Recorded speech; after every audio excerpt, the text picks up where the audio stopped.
Amazing facts, ஆச்சரியமான உண்மைகள் ஊழியங்கள் நடத்தும் தானியேல் மற்றும் வெளிப்படுத்தலின் தீர்க்க தரிசனங்கள் தொடர் வரிசை வேதபாட கூட்டங்களுக்கு உங்களை அன்போடு இயேசுவின் நாமத்தில் நான் வரவேற்கின்றேன். இந்த நாளின் பாடத்தை நாம் ஆராய்வதற்கு முன்பதாக உங்களுக்குரிய இலவச பிரதியை அறிமுகப்படுத்துகின்றோம். நாங்கள் தேவனை நம்புகிறோம் என்ற அழகான பாடப்புத்தகம் உங்களுக்காக அனுப்பப்பட காத்திருக்கிறது. இந்த புஸ்தகத்தை பெற வேண்டும் என்று விரும்புகிறவர்கள் எங்களோடு நீங்கள் தொலைபேசி எண்ணிலே தொடர்பு கொள்ளும்படி அன்போடு அழைக்கின்றேன். அல்லது நீங்கள் ஆன்லைனில் இதை டவுன்லோட் பண்ண வேண்டும் என்றால் எங்களுடைய அமேசிங் ஃபேக்ட்ஸ் வெப்சைட்டில் நீங்கள் அதை டவுன்லோட் பண்ணிக்கொள்ளும்படி உங்களை அன்போடு நான் அழைக்கின்றேன்.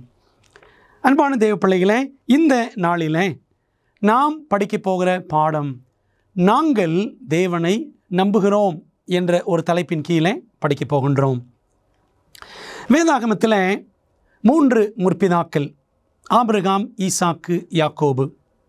இதில் யாக்கோபின் கதையை நாம் அறிந்திருக்கிறோம்.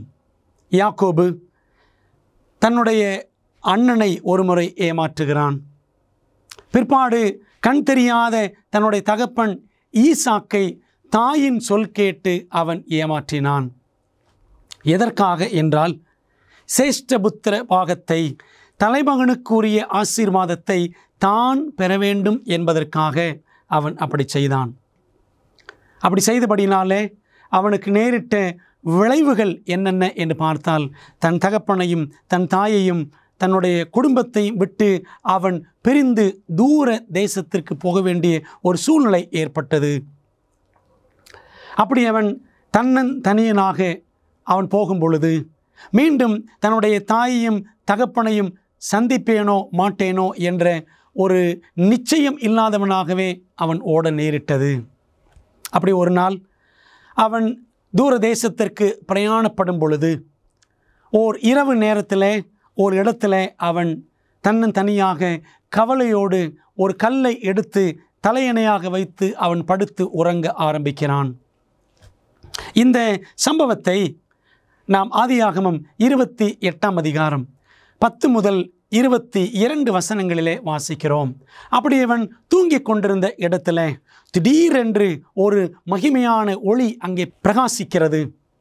அந்த ஒளியின் மத்தியில் அவன் பார்க்கும் பொழுது ஒரு உயரமான ஏணி, அந்த ஏணி வானத்திற்கும் பூமிக்கும் நடுவே காணப்படுகிறது. அதனுடைய தரைப்பகுதி பூமியிலும் அதனுடைய மேல் பகுதி வானத்தையும் எட்டியிருக்கிற ஒரு பிரம்மாண்டமான காட்சியை சொப்பனத்தில் யாக்கோபு பார்க்கிறான்.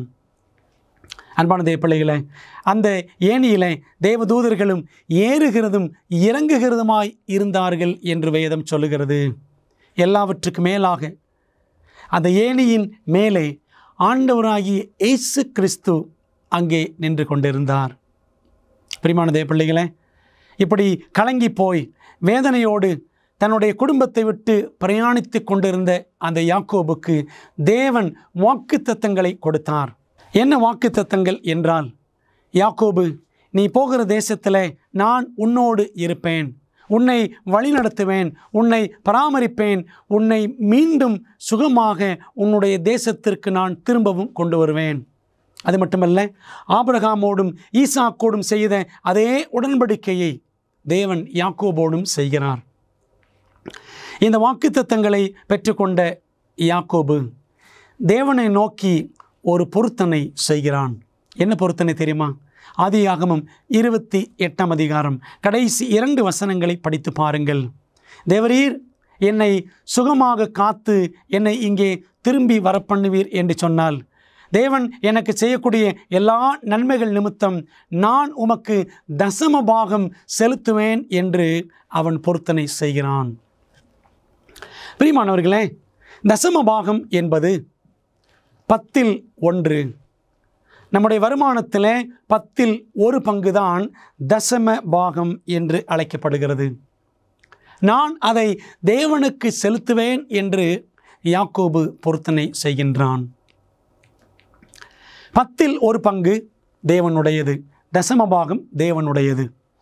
அதை நாம் திரும்ப செலுத்த வேண்டும் என்னும் கருத்தை யாக்கோபு எங்கிருந்து கற்றுக்கொண்டார்?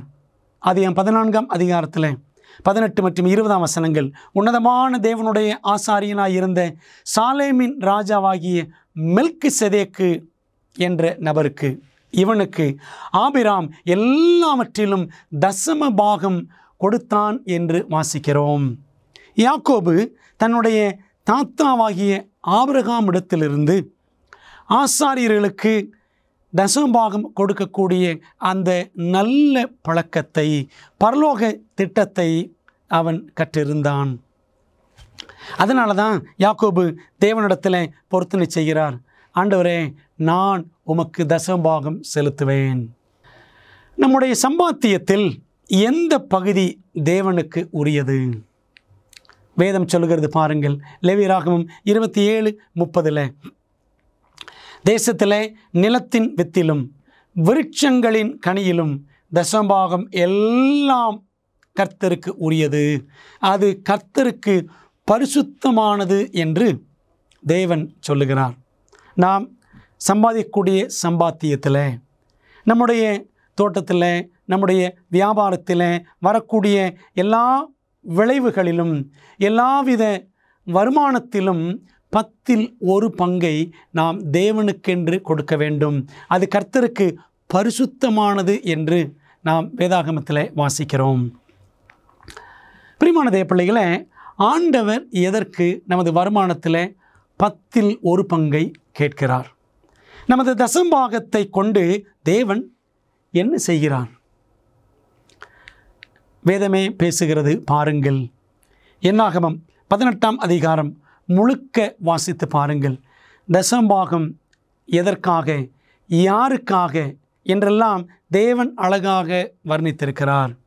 இதோ லேவியின் புத்திரர் ஆசரிப்பு கூடாரத்தின் பணிவிடையை செய்கிற அவர்களுடைய வேலைக்காக இஸ்ரவேலருக்குள்ளவை எல்லாவற்றிலும் தசமபாகத்தை அவர்களுக்கு சுதந்திரமாக கொடுத்தேன். இஸ்ரவேல் மக்களிடமிருந்து வரக்கூடிய தசமபாகத்தை தேவன் பெற்று யாருக்கு கொடுத்தாராம்? லேவியின் புத்திரர். காரணம் என்ன என்றால், இஸ்ரவேல் புத்திரர் கர்த்தருக்கு ஏறெடுத்து படைக்கும் படைப்பாகிய தசமபாகத்தை லேவியருக்கு சுதந்திரமாக கொடுத்தேன். ஆகையால் இஸ்ரவேல் புத்திரரின் நடுவே அவர்களுக்கு சுதந்திரம் இல்லை என்று அவர்களுக்கு சொன்னேன் என்றார். அன்பான தேவ பிள்ளைகளே, ஆண்டவர் ஏன் இஸ்ரவேல் புத்திரரிடமிருந்து தசமபாகத்தை பெற்று அவர்கள் வருமானத்திலே 1 பங்கை பெற்று லேவியின் புத்திரரிடத்தில் கொடுத்தார்? காரணம் என்ன? லேவியின் புத்திரர், அதாவது லேவி கோத்திரம், தேவனுக்கென்று அவருடைய ஆசரிப்பு கூடாரத்திலே ஊழியம் செய்வதற்காக அழைக்கப்பட்ட ஒரு விசேஷமான கோத்திரம். அவர்களுக்கு ஆண்டவர் வேறு எந்த பங்கும் பாத்தியமும் கொடுக்கவில்லை. கர்த்தரே அவர்கள் சுதந்திரம் என்று நம்ம பைபிளில் வாசிக்கிறோம். அப்படியானால் இந்த லேவியின் புத்திரர் தேவாலயத்திலே ஊழியம் செய்கிறார்களே, அவர்களுடைய வாழ்வாதாரம் என்ன?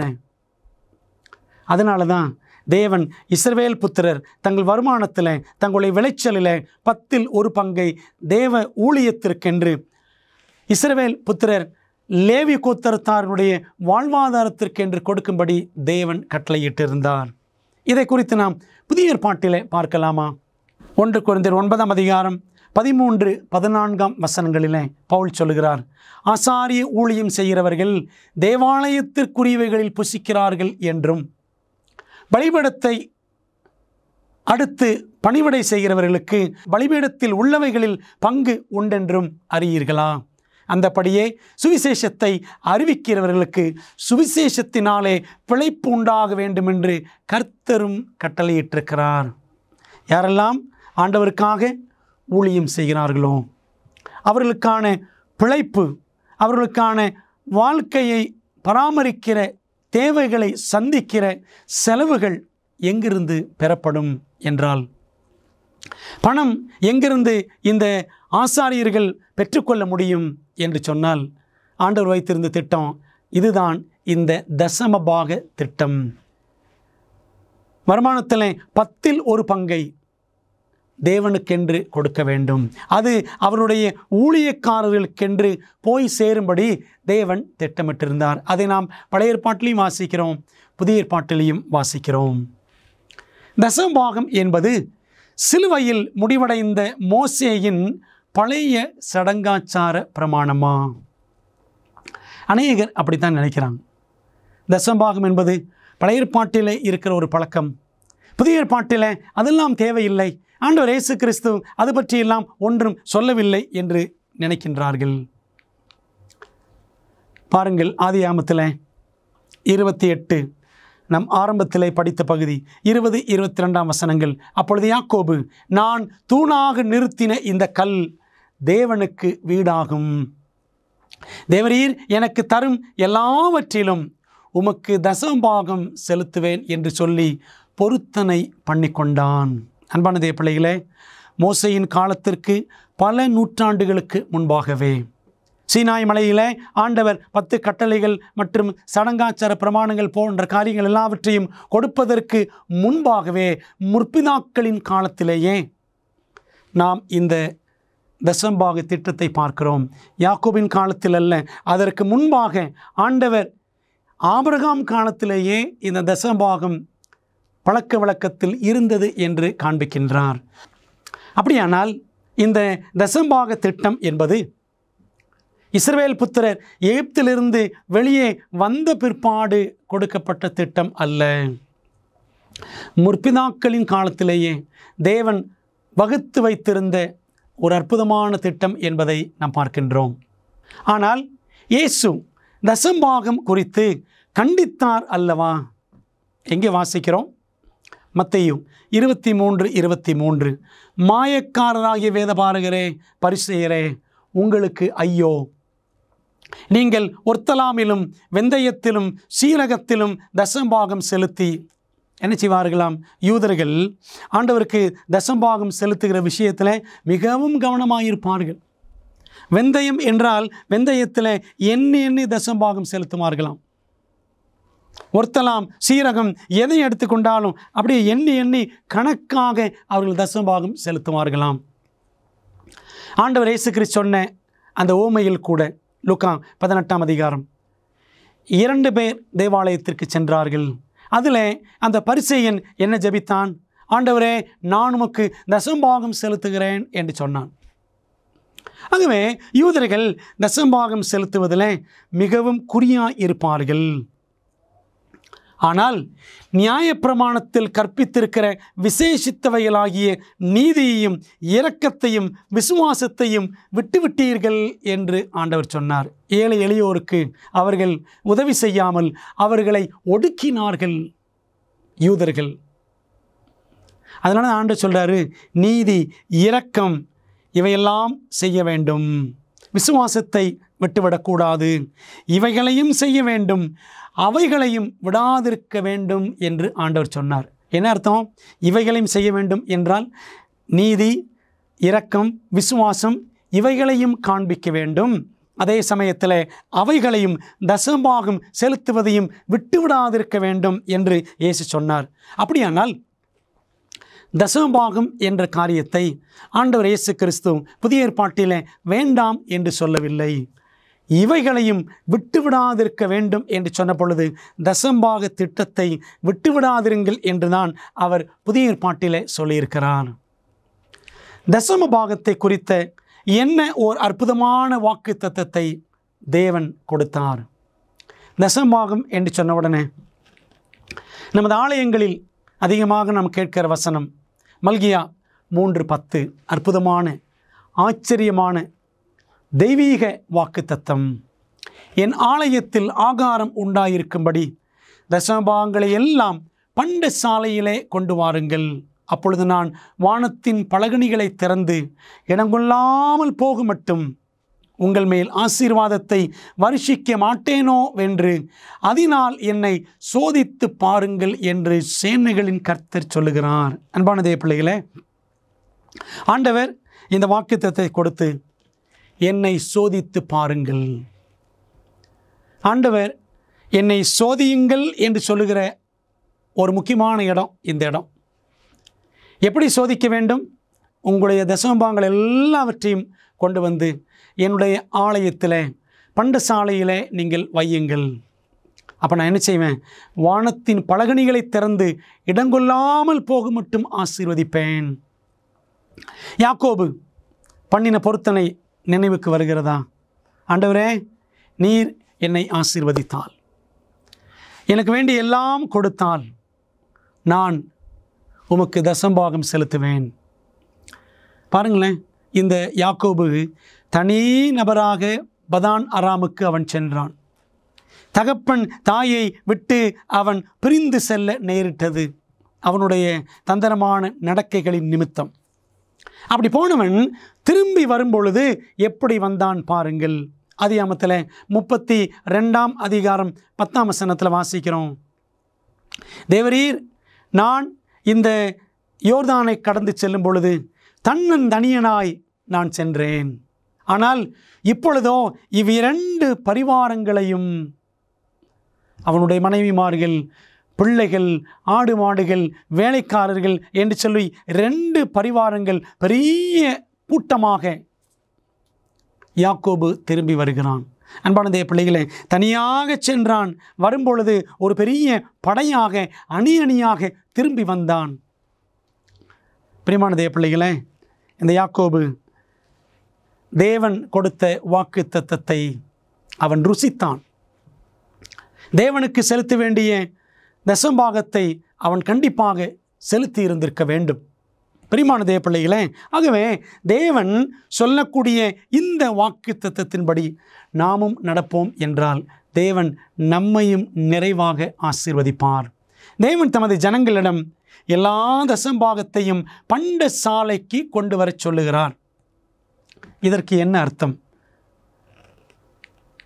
இந்த பண்டசாலை என்பதை குறித்து இன்னொரு வார்த்தையை நாம் நெகேமியா 13:12 வாசிக்கிறோம். அப்பொழுது யூதர் எல்லாரும் தானியம், திராட்சரசம், எண்ணெய் என்பவைகளில் தசம்பாகத்தை பொக்கிஷ அறைகளில் கொண்டு வந்தார்கள். பொக்கிஷ அறை என்று பார்க்கிறோம். ஸ்டோர் ஹவுஸ் அல்லது ட்ரெஷர் ஹவுஸ் என்று நாம் பார்க்கிறோம். பண்டசாலை என்பதற்கு ஸ்டோர் ஹவுஸ் என்றும், பொக்கிஷ அறை என்பதற்கு ட்ரெஷர் ஹவுஸ் என்றும் நாம் பார்க்கிறோம். அன்பான தேவ பிள்ளைகளே, இந்த பொக்கிஷ அறை, பண்டசாலை எங்கே இருக்கிறது? ஆண்டவர் சொன்னார், என் ஆலயத்தில். ஆண்டவருடைய ஆலயம்தான் நமக்கு பொக்கிஷ அறை. நாம் எந்த ஆலயத்தில் அங்கம் வகிக்கிறோமோ அங்கிருந்து தான் நமக்கு பொக்கிஷங்கள், சத்திய பொக்கிஷங்கள் கிடைக்கின்றன. அங்கிருந்து தான் நமக்கு ஆகாரம், சத்திய ஆகாரம் கிடைக்கிறது. அங்கிருந்து தான் நமக்கு அப்பமும் திராட்சரசமும் தெய்வீக அந்த திருவிருந்து நமக்கு கிடைக்கிறது. அங்கிருந்து தான் நமக்கு சபை ஐக்கியம் கிடைக்கிறது. அதனால தான் நாம் எந்த ஆலயத்தில், எந்த சபை குடும்பத்தில் அங்கம் வகிக்கிறோமோ அங்கே நமது தசம்பாகங்களை செலுத்த வேண்டும். பாருங்கள், ஆபிரகாம் கூட மெல்கிசேதேக்கின் இடத்துல தசமபாகத்தை செலுத்துகிறார். ஏன் தெரியுமா? மெல்கிசேதேக்கு ஆபிரகாமுக்கு அப்பமும் திராட்சரசமும் கொடுத்தான் என்று ஆதியாகமம் 14ஆம் அதிகாரத்தில் வாசிக்கிறோம். இப்பொழுது உங்களுக்கு விளங்குகிறதா? பண்டசாலை, பொக்கிஷ அறை எது, அது எங்கே இருக்கிறது என்றால், நாம் அங்கம் வைக்கக்கூடிய திருச்சபை தேவாலயம்தான் பண்டசாலை இருக்கிற இடம். அங்கிருந்து தான் நமக்கு சத்திய பண்டங்கள் எல்லாம் நமக்கு கிடைக்கின்றது. நம் தசம்பாகம் செலுத்தும் போது உண்மையாகவே யார் அந்த பணத்தை பெற்றுக்கொள்கிறார்? அன்பான தேவ பிள்ளைகளே, ஆலயத்தில் கொண்டு போய் தசம்பாகத்தை வைக்கிறோம்.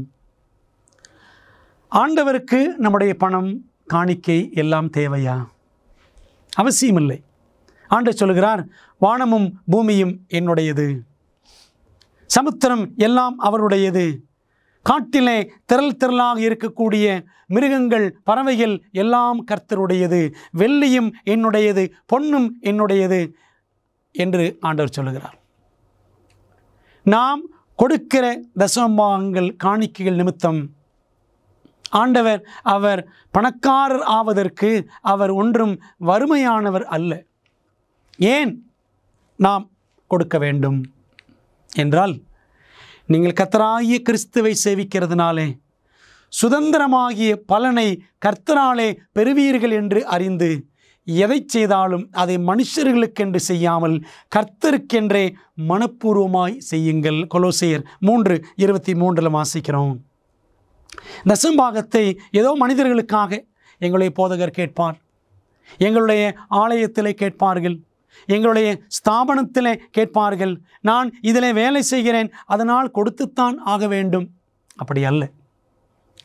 நான் தேவனை நேசிக்கிறேன், தேவனுக்கு உண்மையாய் இருக்க விரும்புகிறேன், அவனுடைய கட்டளையை, தசம்பாகம் கர்த்தருக்கு பரிசுத்தமானது, ஆகவே அந்த பரிசுத்தமான கட்டளையை நிறைவேற்ற கீழ்ப்படிய நான் விரும்புகிறேன் என்கிற பிள்ளைகள் தசம்பாகத்தை கர்த்தருக்கென்று செலுத்துவார்கள். எபிரேயர் 7:8 அன்றியும் இங்கே மரிக்கிற மனுஷர்கள் தசமபாகம் வாங்குகிறார்கள், அங்கேயோ பிழைத்திருக்கிறான் என்று சாட்சி பெற்றவன் வாங்கினான் என்று நாம் வாசிக்கிறோம். பிரியமான தேவ பிள்ளைகளே, இன்றைக்கு நாம் தசமபாகத்தை கொண்டு போய் ஆலயத்திலே கொடுக்கிறோம். மனிதர்கள்தான் அதை பெறுகிறார்கள். ஊழியம் செய்யக்கூடிய மனிதர்களுக்குத்தான் அந்த தசமபாகம் வாழ்வாதாரமாக பகிர்ந்து கொடுக்கப்படுகிறது. அன்பான தேவ பிள்ளைகளே, ஆகவே நாம் அதை கர்த்தருக்காக கொடுக்கிறோம் என்று நாம் என்ன செய்ய வேண்டும்? மனிதர்களின் கரங்களிலே போய் அதை சேர்க்கின்றோம். அதை சபையின் பொருளாளர் கரங்களிலே கொண்டு போய் சேர்க்கின்றோம். சில நேரங்களில் தசமபாகம் சரியாக பயன்படுத்தப்படவில்லை, நான் ஏன் கொடுக்க வேண்டும், கணக்கு வழக்குகள் சரியில்லை, அவர் சரியில்லை, இவர் சரியில்லை என்றெல்லாம் பல நேரங்களில் நாம் கர்த்தருக்கு பரிசுத்தமானதை கொடுக்காமல் தடை செய்கின்றோம், தடுமாறுகின்றோம். ஆனால் அன்பான தேவ பிள்ளைகளே, கர்த்தருக்கு உரியதை, பரிசுத்தமான தசமபாகத்தை, கர்த்தருக்கு உரிய பரிசுத்தமான தசமபாகத்தை அவனுடைய பரிசுத்த ஆலயத்தில் கொண்டு போய் செலுத்த வேண்டியது நம்முடைய பரிசுத்தமான கடமை. அது எப்படி செலவழிக்கப்படுகிறது, அது என்ன ஆகிறது, சரியான கணக்கு வைக்கப்படுகிறதா வைக்கப்படவில்லையா, நாம் கவலைப்பட வேண்டாம். கர்த்தருக்கு கொடுக்க வேண்டியதை நாம் கொடுத்து விட்டோம். அது எந்த விதத்தில் பயன்படுத்தப்பட்டாலும், அது தவறான விதத்தில் சில நேரம் கையாடல் செய்யப்பட்டாலும் கூட கர்த்தர் அதை பார்த்து கொள்வார். நீங்கள் கவலைப்பட வேண்டாம். நான் ஏன் கொடுக்க வேண்டும் என்று நாம் பிடித்து வைத்து கொள்ளவும் வேண்டாம். பிரியமான தேவ பிள்ளைகளே, ஆகவே மனுஷர்களிடத்தில் நாம் கொண்டு போய் கொடுக்க வேண்டிய தசமபாகத்தை கர்த்தருடைய பண்டசாலையில், அந்த பொறுப்பான மனிதர்கள் கரங்களில் நாம் சேர்த்தாக வேண்டும். என் தசமபாகத்தையும் சேர்த்து எதுவும் கர்த்தருக்கு உரியது, அவருடைய ஜனங்களுக்காக வேறு எவற்றையெல்லாம் அவர் கேட்கிறார். வசனம் சொல்லுகிறது பாருங்கள், கர்த்தருக்கு அவருடைய நாமத்திற்குரிய மகிமையை செலுத்தி காணிக்கைகளை கொண்டு வந்து அவருடைய பிராகாரங்களில் பிரவேசியுங்கள் என்று சங்கீதம் 96:8 வாசிக்கிறோம். ஆண்டவருக்கு தசமபாகத்தை மட்டுமல்ல, அந்த தசமபாகம் என்பது கட்டாயமாக 10% செலுத்த வேண்டும். அதோடு சேர்த்து செலுத்த வேண்டிய இன்னொரு முக்கியமான பங்கு என்னவென்றால் காணிக்கைகள். வாசிக்கிறோம் பாருங்கள், மல்கியா 3:8 மனுஷன் தேவனை வஞ்சிக்கலாமா, நீங்களோ என்னை வஞ்சிக்கிறீர்கள், எதிலே உம்மை வஞ்சித்தோம் என்கிறீர்கள், தசமபாகத்திலும் காணிக்கைகளிலும் தானே என்று வாசிக்கிறோம். நம்ம என்ன செய்கிறோமா? ஆண்டவரை வஞ்சிக்கிறோம். மனிதன் தேவனை வஞ்சிக்கிறான், ஏமாற்றுகிறான். தேவனுக்கு கொடுக்க வேண்டியதை நாம் கொடுக்காத பொழுது, தசமபாகத்தை காணிக்கைகளை நாம் உரிய நேரத்தில் உரிய இடத்துல செலுத்தாத பொழுது நாம் தேவனை ஏமாற்றுகின்றோம். அதைத்தான் ஆண்டவர் அப்படி செய்ய வேண்டாம் என்று மிகவும் பாரத்தோடு சொல்லுகிறதை மல்கியா 3 அதிகாரத்தில் வாசிக்கின்றோம். வேதாகம தீர்க்க தரிசனத்தில் வெளிப்படுத்தப்பட்டுள்ளபடி நம்முடைய மோசமான உலகத்திற்கான தேவனின் திட்டத்தை அறிய விரும்புகிறீர்களா? உங்கள் மிகப்பெரிய சவால்களுக்கு நடைமுறையான நம்பகமான தீர்வுகள் வேண்டுமா? ஊக்கமளிக்கும் மற்றும் அறிவூட்டும் ஆச்சரியமூட்டும் உண்மைகள் வேதாகம பாட வழிகாட்டிகள் 27 அழகான வரைகளை மற்றும் நேரடியான பதில்களை புரிந்து கொள்ள எளிதான வகையில் வேதத்தின் அடிப்படையில் சிறப்பான மேலான பாடங்களை வழங்குகின்றது. ஒவ்வொரு ஆய்வு வழிகாட்டியும் உங்கள் வாழ்க்கையின் மிக முக்கியமான உண்மைக்கான பொருத்தமான வேதாகம பதில்களை நோக்கி உங்களை வழிநடத்தும். நான் எப்படி ஆரோக்கியமான ஐக்கியத்தை பெறுவது? இயேசு எப்போது எப்படி மீண்டும் வருவார்? மேலும் இப்படி பல கேள்விகளுக்கு உங்கள் எதிர்காலத்தை வாய்ப்பாக விட்டுவிடாதீர்கள். ஆச்சரியமூட்டும் உண்மைகள் வேதாகம பாட வழிகாட்டிகளிடமிருந்து உங்கள் வாழ்க்கையை சத்தியத்துடன் மாற்றுங்கள். ஆங்கிலம், இந்தி, தமிழ் மற்றும் தெலுங்கு மொழிகளில் கிடைக்கிறது. காத்திருக்க வேண்டாம். bookstore.aftv.in என்ற இணையதளம் மூலம் உங்கள் முழுமையான ஆய்வு வழிகாட்டிகளை இன்றே ஆர்டர் செய்யுங்கள். காணிக்கை என்றால் காணிக்கையாக நாம் எவ்வளவு கொடுக்க வேண்டும்? பாருங்கள், 2 கொரிந்தியர் 9:7. அவனவன் விசனமாயும் அல்ல கட்டாயமாயும் அல்ல தன் மனதில் நியமித்தபடியே கொடுக்க கடவன். உற்சாகமாய் கொடுக்கிறவனிடத்தில் தேவன் பிரியமாய் இருக்கிறார். ஆண்டவருக்கென்று நாம் கொடுக்க வேண்டியதை கட்டாயமாய் அல்ல, ஐயோ இவ்வளோ கட்டாயம் கொடுத்தாகணுமா என்ற விசனத்தோடும் வருத்தத்தோடும் அல்ல, தன் மனதில் நியமித்தபடியே ஆண்டவருக்கு கொடுப்போம் என்று உற்சாகத்தோடு, நம்முடைய மனதில் உற்சாகத்தோடு கூட நாம் கர்த்தருக்கு காணிக்கைகளை கொடுக்க வேண்டும். அப்படி கொடுக்கும் பொழுது தேவன் அந்த நபர் மேல் மிகவும் பிரியமாயிருக்கிறார். என்னுடைய பிள்ளை என்னுடைய ஊழியத்திற்காக, என்னுடைய ஊழியக்காரர்களுக்காக எவ்வளவு உற்சாகத்தோடு கொடுக்கிறார் என்று கர்த்தர் பார்த்து அவர் மிகவும் பிரியம் கொள்ளுவார். அன்பானதே பிள்ளைகளே, ஆகவே கவலையோடு கருமித்தனமாக நாம் கர்த்தருக்கு கொடுக்கவே கூடாது. தேவனுடைய ராஜ்யத்தை சுதந்திரிக்க விரும்பும் நாம் ஆதாம் ஏவாள் தோல்வி அடைந்த எந்த தேர்வில் தேர்ச்சி பெற வேண்டும்? ஆதியிலே ஏதேன் தோட்டத்திலே ஆதாம் ஏவாளை தேவன் வைத்தார்.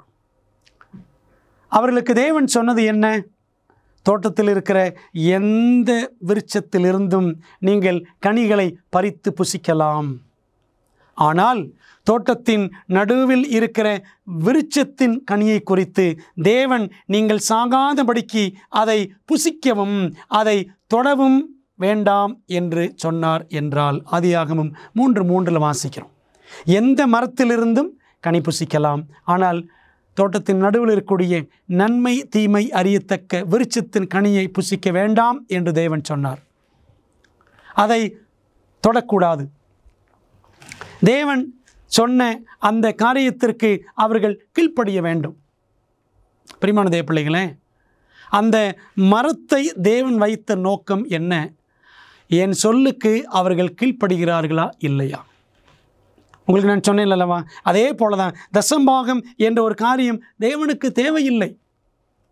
ஆனால் நாம் அவருக்கு கீழ்ப்படுகிறோமா இல்லையா, மனப்பூர்வமாய் கொடுக்கிறோமா இல்லையா என்பதை தேவன் நம்மிடத்தில் சோதித்து பார்க்க விரும்புகிறார்.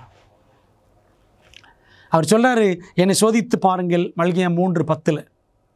அதே சமயத்தில் தசம்பாகம் என்ற விஷயத்தில் தேவன் நம்மையும் சோதிக்கிறார். எப்படி பாருங்க, இந்த ஆதாமுக்கும் ஏவாளுக்கும் தேவன் ஒரு பரீட்சை வைத்து அந்த நடுவில் இருக்கிற மரத்தின் கனியை தொடாதே புசிக்காதே என்று சொன்னார்.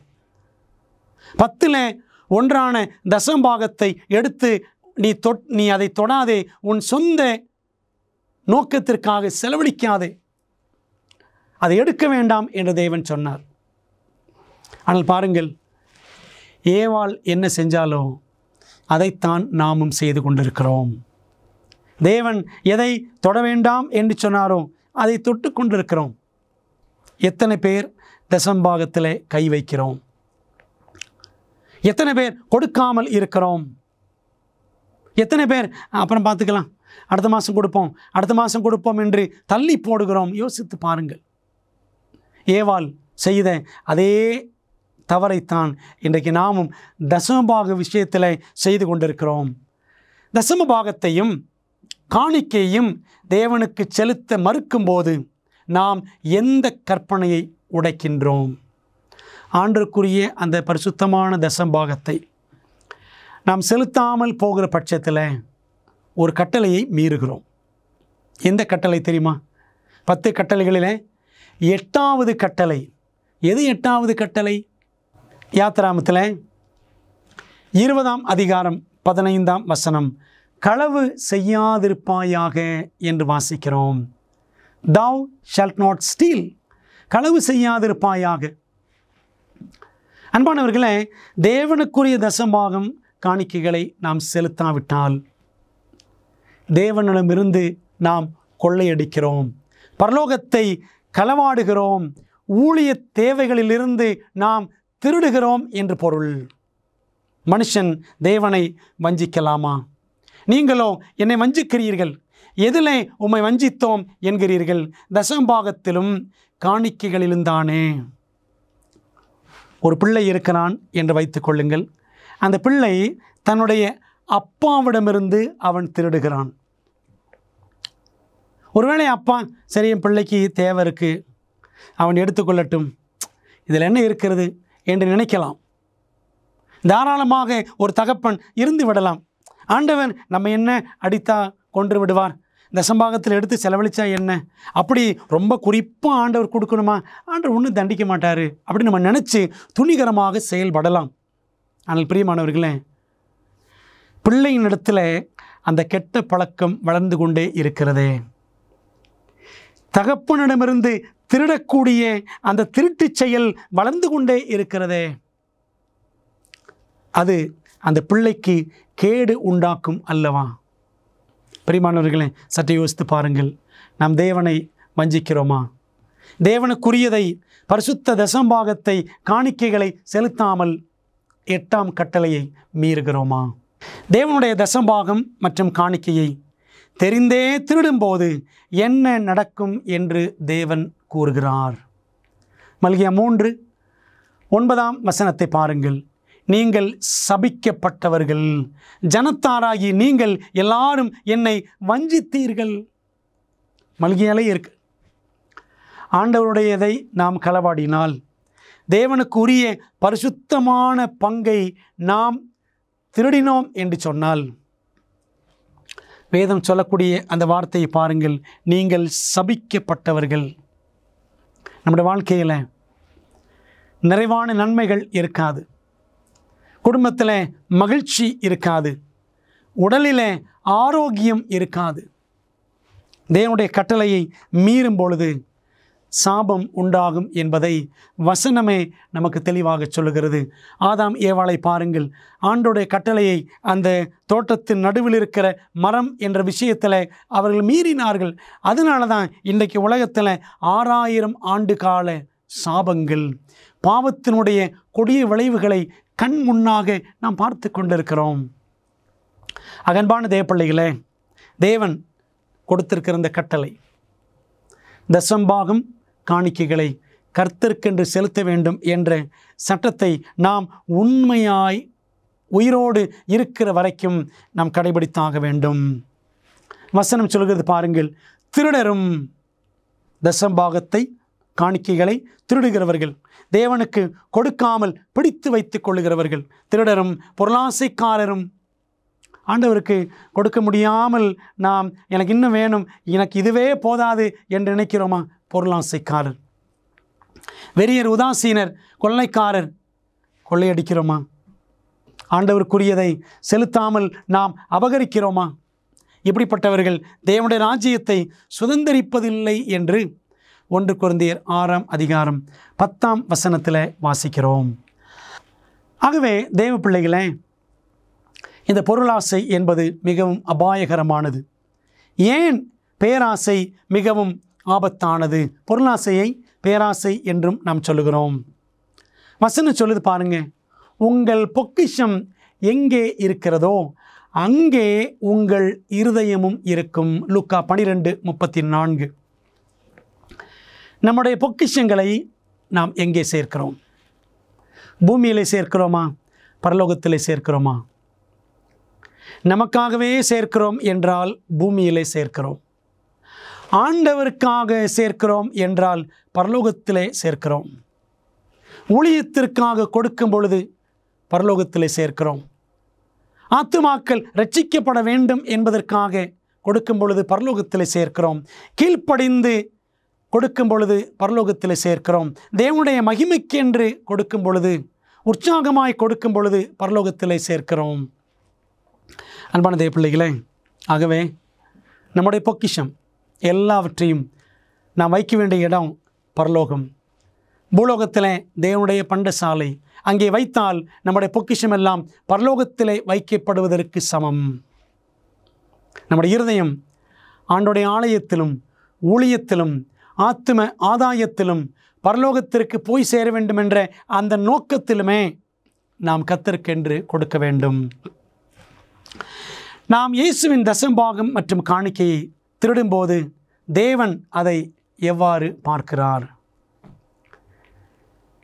எபிரேயர் 3ஆம் அதிகாரம் வசனம் 10 வாசிக்கிறோம். ஆதலால் நான் அந்த சந்ததியை அரோசித்து அருவருத்து அவர்கள் எப்பொழுதும் வழுவி போகிற இருதயமுள்ள ஜனம் என்றும் என்னுடைய வழிகளை அறியாதவர்கள் என்றும் சொல்லி என்று வாசிக்கிறோம். பிரியமான தேவ பிள்ளைகளே, நம்முடைய செயல்கள் தேவன் சொல்லியிருக்கிற கட்டளைப்படி இல்லை என்றால் தேவன் நம்மை அருவருக்க நேரிடும். அரோசித்தல் என்றால் அருவருத்தல். தேவன் அருவருத்து நம்மை வெறுத்து தள்ளக்கூடிய ஒரு நிலையை நாமே நம்முடைய கீழ்ப்படியாமையினால் உருவாக்கிவிடக்கூடாது. பிரியமான தேவ பிள்ளைகளே, நாம் தேவனுக்கு பிரியமாய், உண்மையாய், ஊக்கமாய், உதாரத்துவமாய், உறுதியாய் கொடுக்க வேண்டும். கொடுப்பதை குறித்து வேறு என்ன வேதாகம கோட்பாடுகளை தேவன் பரிந்துரைக்கிறார்? பவுல் சொல்லுகிறார், மேலும் நாங்கள் நினைத்தபடி மாத்திரம் கொடாமல் தேவனுடைய சித்தத்தினாலே முன்பு தங்களைத்தாமே கர்த்தருக்கும் பின்பு எங்களுக்கும் ஒப்பு கொடுத்தார்கள். 2 கொரிந்தியர் 8:5 வாசிக்கிறோம். மக்கதோனியா நாட்டிலே இருந்த சபையார் எப்படி கொடுத்தார்கள்? முதலாவது தங்களை தாங்களே கொடுத்தார்கள். நம்ம நினைக்கிறோம் வெறும் பணத்தையும் காணிக்கையும் சில்லறைகளையும் கொடுத்து விட்டால் போதும். தேவன் முதலாவது தேடுவது நம்மைத்தான். உங்களுடையதை அல்ல, உங்களையே தேடுகிறேன் என்று கூட பவுல் இதே 2 கொரிந்தியரில் எழுதி வைத்திருக்கிறார். 12ஆம் அதிகாரத்தை படித்து பாருங்கள். நான் உங்களுடையதை அல்ல, உங்களையே தேடுகிறேன். ஆண்டவர் அப்படித்தான். ஆண்டவர் நம்முடைய ஏதோ பணத்தை கேட்குறாரு அப்படின்னு நினைச்சிடக்கூடாது. அவர் நம்முடைய ஆத்துமாவை கேட்கிறார். நாம் நம்மை ஒப்படைக்க வேண்டும் என்று அவர் விரும்புகிறார். அதற்கு பிற்பாடுதான் உன் பொருளாலும் உன் எல்லா விளைவின் முதற்பலனாலும் கர்த்தரை கனம் பண்ணு. நீதிமொழிகள் 3:9. முதலாவது தேவன் நம்மை கேட்கிறார். அதற்கு அடுத்தபடியாகத்தான் தேவன் நம்முடையதை கேட்கிறார். அன்பானவர்களே, வேதம் எவ்வளவு அழகாக நமக்கு கற்றுக் கொடுக்கிறது. வாரி இறைத்தும் விருத்தி அடைவாரும் உண்டு, இறைக்கிற கிணறு தான் சுரக்கும் என்று சொல்லுவார்கள். நாம் ஆண்டவருக்கும் அவருடைய ஊழியங்களுக்கும் கொடுக்க கொடுக்க நமக்கு இன்னும் பெருகத்தான் செய்யும். வாரி இறைத்தும் விருத்தி அடைவாரும் உண்டு, அதிகமாய் பிசினித்தனம் பண்ணியும் வறுமை அடைவாரும் உண்டு. நீதிமொழிகள் 11:24. சேர்க்கணும் சேர்க்கணும் சேர்க்கணும் சொல்லிட்டு மற்றவர்களுக்கு கொடுக்காமல், ஆண்டவர் கொடுக்காமல் எல்லாவற்றையும் பத்திரப்படுத்தி தனக்கென்று வைத்துக் கொள்ளுகிறவன் காலப்போக்கில் எல்லாவற்றையும் இழந்து அவன் நஷ்டமடைவான். அடுத்த வசனம் பாருங்கள். உதார குணமுள்ள ஆத்துமா செழிக்கும். எவன் தண்ணீர் பாய்ச்சுகிறானோ அவனுக்கு தண்ணீர் பாய்ச்சப்படும். நம் ஆண்டவருக்கென்று உதார குணத்தோடு கொடுக்க வேண்டுமா? நாம் எடுத்து ஆண்டவருக்காக பாய்ச்சி கொண்டே இருக்க வேண்டும். ஆண்டவர் நமக்கு திரும்ப பாய்ச்சுவார். வாங்குகிறதை பார்க்கிலும் கொடுக்கிறதே பாக்கியம். அப்போஸ்தலர் 20:35 வாசிக்கிறோம். பாருங்கள், தேவனுக்கு கொடுப்பதினால் நமக்கு கிடைக்கும் ஆசீர்வாதங்கள் என்பது குறித்தெல்லாம் தேவன் அருமையான வாக்கு தத்தங்களை தந்திருக்கிறார். லூக்கா 12:21 தேவனிடத்தில் ஐஸ்வர்யவானாய் இராமல் தனக்காகவே பொக்கிஷங்களை சேர்த்து வைக்கிறவன் இப்படியே இருக்கிறான் என்றார். நாம் பொக்கிஷங்களை சேர்த்து வைக்கிறோம்? எனக்காகவே நான் சேர்த்து வைக்கிறேனா, அல்லது மற்றவர்களுடைய ஆத்ம ரட்சிப்புக்காக கொடுக்கிறேனா என்பதை சிந்திக்கணும். அன்பான தேவப்பிள்ளைகளே, கால கடைசியில் கர்த்தருடைய வருகைக்கு முன்பாக வாழக்கூடிய நாம் சுயநலமிகளாக, கருமிகளாக நாம் மாறிவிடக்கூடாது என்று அக்கறை உள்ள தெய்வம் நம்முடைய குணம் விருத்தி அடைய வேண்டும், நம்முடைய குணம் பரிசுத்தம் அடைய வேண்டும், இயேசுவை நாம் பிரதிபலிக்க வேண்டும் என்பதற்காகத்தான் இந்த தசம்பாக திட்டத்தை கொடுத்திருக்கிறார். நம்முடைய கர்த்தராகிய இயேசு கிறிஸ்துவை பாருங்கள். பிதா, குமாரன், ஆவியானவர் எல்லாரையும் பாருங்கள். பிதா குமாரனை கொடுத்தார், குமாரன் தம்முடைய ஜீவனை கொடுத்தார், பரலோகத்திலே மகிமையை எல்லாவற்றையும் விட்டுவிட்டார், பூமியிலே மனிதனாக வந்தார், தம்முடைய ஜீவனை கொடுத்தது மட்டுமல்ல, அவர் பரமேறி செல்லும் பொழுது பரிசுத்த ஆவியை கொடுத்தார். பரிசுத்த ஆவியானவர் என்ன கொடுத்தார்? நமக்கு ரட்சிப்பை கொடுக்கிறார், இயேசுவிடம் வழி நடத்துகிறார், பரிசுத்த வேதாகமத்தை பரிசுத்த ஆவியானவர் தான் கொடுத்திருக்கிறார். ஆகவே என்ன படிக்கிறோம் அப்படின்னா, நம்முடைய தேவன் அவர் எப்பொழுதும் கொடுத்து கொண்டே இருக்கிற தேவன். அவர் God constantly gives us his blessings. எப்பொழுதும் தம்முடைய ஆசீர்வாதங்களை அவர் கொடுத்து கொண்டே இருக்கிறார். தினம் ஜீவன் கொடுக்கிறார், நல்ல இளைப்பாறுதலை கொடுக்கிறார், பலனை கொடுக்கிறார், ஆரோக்கியத்தை கொடுக்கிறார், கிருபையை கொடுக்கிறார், ரட்சிப்பை எல்லாருக்கும் அவர் கொடுத்து கொண்டே இருக்கிறார். மழையை கொடுக்கிறார், வெயிலை கொடுக்கிறார். அவர் கொடுக்காமல் இருப்பது என்ன? அன்பானவர்களே, நாம் வணங்குகிற தெய்வம் கொடுக்கிற தெய்வமாக இருக்கிறார் என்றால் அவரை வணங்குகிறவர்கள் எப்படி இருக்க வேண்டும்? சுயநலம் நம்மிடத்தில் இருக்கலாகாது. நான் வந்திருக்கும் போது பணம் சேர்க்குதல் இராதபடிக்கு உங்களில் அவனவன் வாரத்தின் முதல் நாள் தோறும் தன் தன் வரவுக்கு தக்கதாக எதையாகிலும் தன்னிடத்தில் சேர்த்து வைக்க கடவன். 1 கொரிந்தியர் 16:2. அதாவது ஆண்டவருக்கு கொடுப்பதை என்ன செய்யணுமா? ஒழுங்குமுறையாய் கொடுக்க வேண்டும்.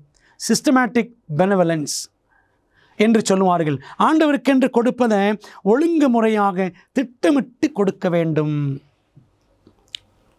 ஏதோ வாரத்தின் முதலாம் நாள் ஞாயிற்றுக்கிழமை சபை கூடுவதை பவுல் பேசுகிறார் அப்படின்னு நினச்சிடக்கூடாது. இந்த வசனத்தின் அடிப்படையில் அந்த வாரத்தின் முதல் நாளில் என்ன செய்வாங்க? அடுத்த வாரத்திற்கான வேலை சம்பாத்தியத்திற்கென்று மனிதர்கள் ஓட ஆரம்பிப்பார்கள். ஆகவே என்ன பண்ணுங்க? வாரத்தின் ஆரம்பத்திலேயே கடந்த வாரத்தில் வந்த சம்பாத்தியத்தின் வரவு காணிக்கையில் தசம்பாகம் அதிலிருந்து எல்லாத்தையும் எடுத்து வச்சிருங்க என்ற ஒரு முறைமையைத்தான், ஒழுங்கு முறைமையைத்தான் பவுல் சபைகளுக்கு கற்றுக் கொடுக்கிறார். நான் வருவேன், வரும்பொழுது நீங்கள் எல்லாவற்றையும் ஏற்கனவே எடுத்து வையுங்கள் என்று சொன்னார். பிரியமான தேவப்பிள்ளைகளே, நாம் ஆலயத்திற்கு போவதற்கு முன்பாகவே என்ன செய்யணும்?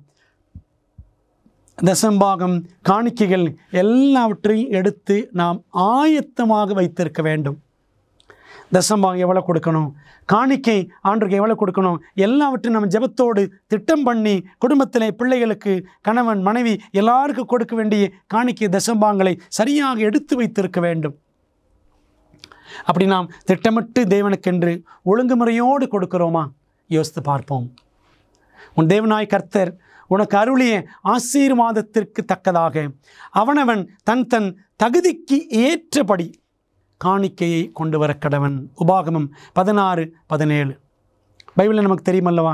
ஆண்டவர் இயேசு கிறிஸ்து சொன்னார், ஏழை விதவை ஒருத்தி, லூக்கா 21ஆம் அதிகாரத்தில் முதல் 4 வசனங்கள், தனக்கு இருந்த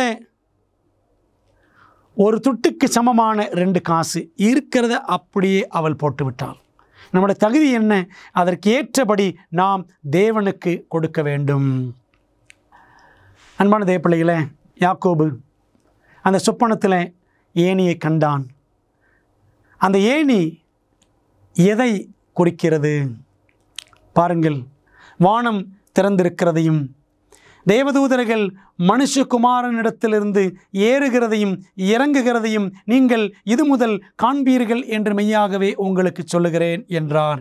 யோவான் 1:51 இயேசுவானவர் சொல்லுகிறதை நாம் பார்க்கிறோம். யாக்கோபு அந்த சொப்பனத்தில் ஏணியை பார்க்கிறான். ஆண்டவர் சொன்னார்ல, வானத்தின் பலகணிகளை திறந்து இடமில்லாமல் போக மட்டும் உங்களை ஆசீர்வதிப்பேன். இந்த யாக்கோபுக்கு வானம் திறந்து அவன் பெற்ற ஆசீர்வாதம் என்னவென்று சொன்னால், இயேசுவை அவன் கண்டான், இயேசுவின் வழிநடத்துதலை அவன் பெற்றான், இயேசுவின் வாக்குத்தத்தங்களை அவன் பெற்றுக்கொண்டான். அன்பான தேவ பிள்ளைகளே, இடங்கொள்ளாமல் போக மட்டும் உங்கள் மேல் ஆசீர்வாதத்தை நான் வருஷிக்க பண்ணுவேன் என்று ஆண்டவர் மல்கியா 3:10 சொன்னாரே. அந்த ஆசீர்வாதம் யார் தெரியுமா? இயேசு கிறிஸ்து தான் அந்த ஆசீர்வாதம். அந்த ஆசீர்வாதம் நமக்கு உண்டாகும். நம் தேவனுக்கு உண்மையாய் கொடுப்போம் என்றால் இயேசுவானவர் நம்மோடு எப்பொழுதுமே இருப்பார். நம்மை வழிநடத்துவார், பாதுகாப்பார், கண்காணிப்பார், பராமரிப்பார். ஒரு தீங்கும் நேரிடாமல் அவர் நம்மை வழிநடத்துவார். யாக்கோபுக்கு அதை செய்த தேவன் நமக்கும் நிச்சயமாக செய்ய வல்லவராக இருக்கிறார். இயேசுவுக்கு நாம் கொடுக்கக்கூடிய மிகப்பெரிய பரிசு எது? பாருங்களேன், நீதிமொழிகள் 23:26 வாசிக்கிறோம். தேவன் கேட்கிறார், என் மகனே, உன் இருதயத்தை எனக்குத்தான், உன் கண்கள் என் வழிகளை நோக்குவதாக. ஆண்டவர் நம்முடைய இருதயத்தை கேட்குறார். ஏதோ நம்முடைய பணத்தை கேட்குறான்னு நினச்சிடக்கூடாது. அவருக்கு நமது இருதயம் தேவை. நம்முடைய இருதயத்தில் அவர் குடிகொள்ள விரும்புகிறார். அவர் உள்ளே வந்துட்டார் அப்படின்னா ஆண்டவர் கொடுக்கிற தசமபாகம் காணிக்கையில் இதெல்லாம் நமக்கு ஒரு பெரிய இழப்பாக தெரியாது. ஆனால் பாருங்கள், நாம் எப்படி இருக்கிறோம்? இந்த ஜனங்கள் தங்கள் வாயினால் என்னிடத்தில் சேர்ந்து தங்கள் உதடுகளினால் என்னை கனம் பண்ணுகிறார்கள், அவர்கள் இருதயமோ எனக்கு தூரமாய் விலகி இருக்கிறது. மத்தேயு 15:8 வாசிக்கிறோம். இயேசு அப்படி சொன்னார். நம்முடைய வாயினாலே உதடுகளினாலே ஆண்டவரே ஆண்டவரேன்னு சொல்கிறோம், உள்ளம் ஆண்டவர் விட்டு தூரமாய் இருக்கிறது. நாம் அப்படித்தான் நம்முடைய கிறிஸ்தவ வாழ்க்கையில் வாழ்கிறோமா? சிந்தித்து பார்ப்போம். ஒரு அற்புதமான சம்பவத்தை நாம் படிக்க போகிறோம். தென்னாப்பிரிக்காவில் ருடீஷியா என்ற ஒரு பட்டணம். அந்த ருடீஷியாவில் ஓர் ஆப்பிரிக்க அட்வென்டிஸ்ட் விசுவாசி ஒருவர் இருந்தார். ஆப்பிரிக்க கிறிஸ்தவர் ஒருவர். அவர் ஒரு நாள் என்ன செய்தாராம்? மல்கியா 3ஆம் அதிகாரத்தை படித்து கொண்டிருந்தார். அதில் படிக்கும் பொழுது இந்த மல்கியா 3ஆம் அதிகாரம் 8, 9, 10, 11, 12 போன்ற வசனங்கள் எல்லாம் படிக்கும் பொழுது அவர் உள்ளத்தில் ஆவியானவர் பேசினார். என்ன பேசினார் தெரியுமா? நீ கர்த்தருக்கு தசமபாகங்கள் காணிக்கைகளை கொடுக்கிறாயா? இதை படித்த உடனே அந்த விசுவாசி, ஆண்டவரே, எனக்கு ஏராளமான ஆடு மாடுகள் சொத்து சுகம் எல்லாம் கொடுத்துருக்கீங்க, ஆனால் நான் உமக்கு தசமபாகம் செலுத்தலையே, 10ல் ஒரு பங்கை உமக்கு நான் கொடுக்கவில்லையே என்று மிகவும் வேதனைப்பட்டார். ஜெபித்தார், தீர்மானம் எடுத்தார். என்ன செஞ்சார் தெரியுமா? தன்னுடைய ஆலயத்தில் இருக்கக்கூடிய போதகர், டீக்கன்மார்கள், சபை உதவிக்காரர்கள் எல்லாரையும் ஒரு நாள் வர சொன்னார். வர சொல்லி, போதகரே, என் வீட்டில் ஏராளமான ஆடு மாடுகள் இருக்கின்றன, இதுவரைக்கும் நான் தசமபாகம் ஆண்டவர் கொடுக்கல, 10ல் 1 ஆண்டவர் கொடுக்கல. நான் என்ன செய்ய போகிறேன்? என் பட்டியை திறந்து ஆடு மாடுகளை நான் ஒவ்வொன்றாக அனுப்புவேன். நீங்கள் வரக்கூடிய ஒவ்வொரு ஆடையும், இப்போ 10 ஆடுகள் வரிசையாக வருதுன்னா 10ஆவது ஆட்டை எடுத்துக்கொள்ளுங்கள். அப்படி வரிசையாக எவ்வளோ ஆடுகள் இருக்கும் அவ்வளவிலும் இருந்து ஆடுகளை எடுத்துக்கொள்ளுங்கள். அதுபோல் காளை மாடுகள் அப்படி வரிசையாக 1, 2, 10ஆவது வரும்பொழுது அந்த 10ஆவதை எடுத்துக்கொள்ளுங்கள் அப்படின்னு சொல்லிட்டு என்ன பண்ணாராம்? தன்னுடைய ஆடுகளிலிருந்தும் மாடுகளிலிருந்தும் தசமபாகத்தை ஆலயத்தில் கொடுத்தார். ஊழியக்காரன் டீக்கன்மார்கள் வந்து பிடித்து கொண்டு போனார்கள் ஆடு மாடுகளை. இதை பார்த்த ஊரில் இருந்த அக்கம் பக்கத்தார், சொந்தக்காரர்கள் எல்லாரும் சொன்னார்களாம், இவனுக்கு பைத்தியம் பிடித்து விட்டது என்று சொன்னார்களாம். அன்பான தேவ பிள்ளைகளே, அது அந்த மனிதனுக்கு எவ்வளோ கஷ்டமாக இருந்திருக்கும். கொஞ்ச காலம் கழித்து ஒரு நாள் இரவில் அந்த கிராமத்திற்குள்ளே, அந்த மனிதன் இருந்த அந்த பகுதியில், இந்த பட்டிகள் எல்லாம் எங்கே இருக்குன்னா கொஞ்சம் ஊருக்கு வெளியில் தான் இருக்கும். ஒரு நாள் இரவில் ஒரு சிங்கம் ஒன்று அங்கே வந்தது. அந்த சிங்கம் வந்து என்ன பண்ணிச்சு தெரியுமா? இந்த கிறிஸ்தவ விசுவாசி அவன் இருக்கக்கூடிய அந்த இடத்துல அவன் வைத்திருந்த அந்த பட்டி, ஆடுகள் மாடுகள் எல்லாம் இருந்ததே, அந்த பட்டிக்குள்ளே நுழைவதற்கு முயற்சி செய்தது அந்த சிங்கம். அந்த பட்டியினுடைய உயரம், வேலி உயரம் எவ்வளோ இருக்கும் பார்த்தீங்கன்னா, ஒரு ஆள் உயரம் தான் இருக்கும். அழகாக சிங்கம் உள்ளே குதித்து விடலாம். ஆனால் அது குதிக்கவில்லை. அந்த பட்டியினுடைய வாசல்லே போய் எப்படியாகிலும் உள்ளே நுழைஞ்சு உள்ளே போய் ஆடு மாடுகளை பிடித்து சாப்பிடலாம், அடித்து கொள்ளலாம் அப்படின்னு சிங்கம் நினச்சிச்சு. ஆனால் அந்த சிங்கம் அசிங்கப்பட்டு போனது. என்னாச்சு தெரியுமா? உள்ளுக்குள்ளே பாதி உள்ளே நுழைஞ்சிச்சு, ஆனால் நுழைய முடியாமல் அது பின்னிட்டு திரும்பி வெளியே வந்து விட்டது. அப்புறம் பக்கத்தில் இருக்கிற மற்ற பட்டிகளுக்கெல்லாம் போய் இன்னொருவருடைய பட்டியில் என்ன பண்ணிச்சான், 4 மாடுகளை, பசு மாடுகளை அடித்து கொன்று தின்று போட்டு விட்டது இந்த சிங்கம். இன்னும் அப்படியே மற்ற பட்டிகளுக்கும் போய் அங்கே நிறைய ஆடு மாடுகளை இந்த சிங்கம் கொன்று போட்டு விட்டது. இப்படி பார்த்தீங்கன்னா ஒரே பரபரப்பு. அடுத்த நாள் காலையில் ஒவ்வொரு பட்டியிலும் ஆடுகள் மாடுகள் இருக்கிற பக்கத்தில் அக்கம் பக்கத்தில் இருக்கிற எல்லா பட்டியிலும் பார்த்தீங்கன்னா ஏராளமான மாடுகள் ஆடுகள் செத்து கிடந்தன. இப்போ ஊர் மக்கள் பார்க்குறாங்க, அந்த கிறிஸ்தவ விசுவாசி அவன் பட்டியில் ஒரு ஆடும் ஒரு மாடும் சாகலையே, என்ன ஆச்சு அப்படின்னு சொல்லிட்டு ஆச்சரியப்பட்டவர்கள் எல்லாரும் வந்து இந்த கிறிஸ்தவ அட்வென்டிஸ்ட் விசுவாசியை பார்த்து கேட்டார்களாம், ஐயா உங்கள் பட்டியில் ஒரு மாடும் ஒரு ஆடும் சாகலையே, உங்கள் கால்நடைகளுக்காக என்ன மருந்து வைத்திருக்கிறீர்கள், அந்த மருந்தை எங்களுக்கு கொடுங்கள் அப்படின்னு கேட்டாங்களாம். அப்போது அந்த மனிதன் அட்வென்டிஸ்ட் கிறிஸ்தவ விசுவாசி சொன்னாராம், மருந்து ஒன்றும் என்னிடம் இல்லை, என் தசமபாகத்தை செலுத்தினேன், தேவன் என் கால்நடைகளை காத்தார், நான் பைத்தியம் என்று நீங்கள் சொன்னீர்கள், தேவனுக்கு கீழ்ப்படியும் எவனும் பைத்தியம் அல்ல என்று அவர் கூறினார். என்னை பைத்தியம்னு சொன்னீங்கல்ல, ஆண்டவருக்கு தசமபாகம் கொடுத்தேன், அவர் என்னுடைய மிருக ஜீவன்களை பாதுகாத்தார், நான் பைத்தியம் கிடையாது.